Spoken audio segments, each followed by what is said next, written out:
Welcome back to Prasad education. अभी हमने आपको पिछले वीडियो में बताया था कि यौगिक और उसका अणुसूत्र के बारे में बताया था मैंने।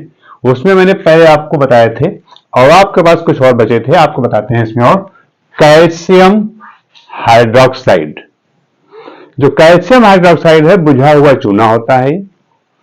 और बुझा हुआ चूना जो होता है, जिसको हम लोग चूने का पानी भी कह सकते हैं इसको हम लोग, इसमें होता है कैल्शियम, ऑक्सीजन और हाइड्रोजन।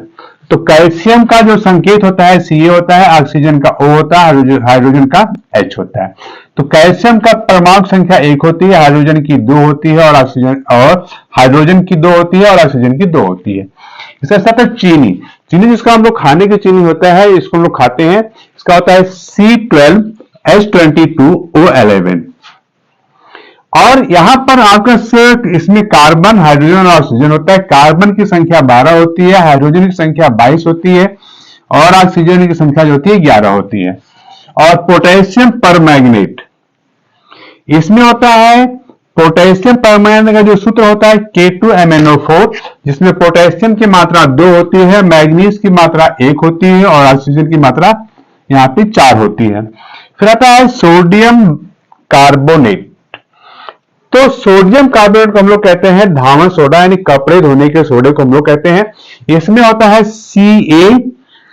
NaCO2, जबकि हमारे पास यहाँ पे कार्बोनेट में हमारे पास होता है 3 होता है, और यहाँ पे होता है CaCO3, और यहाँ पे ऑक्सीजन की मात्रा होती है आपके पास 3।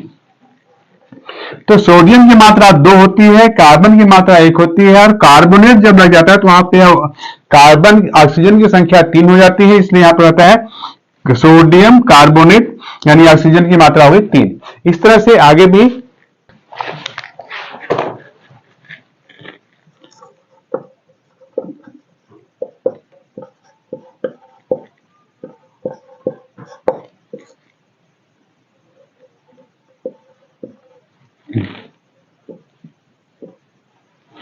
चलो, अभी देखिए मैंने आपको बताया था इससे पहले कि उसी तरह मैंने सोडियम कार्बोनेट बताया था। सोडियम कार्बोनेट को हम लोग कहते हैं कपड़े धोने का सोडा, यानी जो हम लोग वॉशिंग पाउडर हम लोग जो यूज करते हैं उसका नाम होता है सोडियम कार्बोनेट।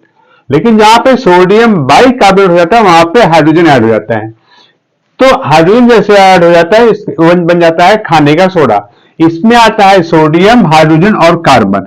इसमें आता है हाइड्रोजन की एक, हाइड्रोजन का जो हाइड्रोजन 1 होता है, सोडियम 1 होता है, कैल्शियम 1 होता है और ऑक्सीजन की मात्रा 3 होती है। इस तरह से हमारे पास इन तत्वों की इन यौगिकों की मात्रा है 10 बताया मैंने आज आपको, 2 वीडियो में बताया आपको, और 5 पहले में, 5 इसमें 2 है। तो इनको आप लोग याद करें, ये आपके दैनिक जीवन में इनका बहुत उपयोग होता है। इसको लाइक करें, सब्सक्राइब करें and share to your friends.